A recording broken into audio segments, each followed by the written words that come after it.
come from a theater background. And then I started subscribing to a bunch of different theater groups and seeing what they would send. They were just sending emails to say like, hey, come see the show. And I was like, wow, this is such a missed opportunity, because what you want to do is really kind of bring people along, like communicate and tell stories and share what's going on with the thing. So I came up with the phrase for this called the journey factor. Imagine you were given free tickets to see a show. And there was a stipulation to go into the show with the free tickets, and it was the hottest show on Broadway, and you could only watch the last 2 minutes of the show.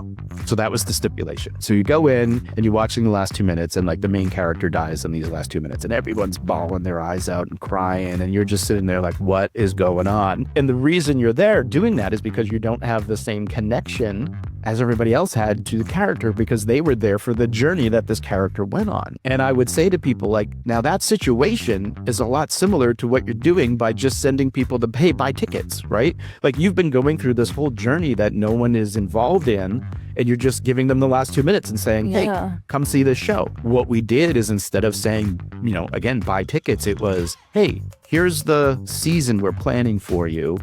And then we would have a letter from the executive director who would explain the full thing. Then we would talk to the artistic director, and he would share his vision for each of the different shows. Then we would have the director on who was directing a show. Then we would talk to the costume people, the actors. We would build all of this stuff so that, you know, 3 months from, you know, the opening night of the show, we were sharing little bits and pieces of how this show was developing. And everybody on these lists are theater people who love this stuff. So we would get to this point where, instead of just saying, here, buy tickets, we focused everybody on the weekend.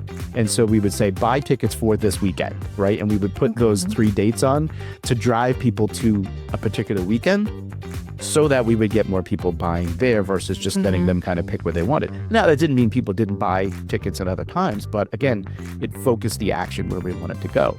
And that worked really well for us.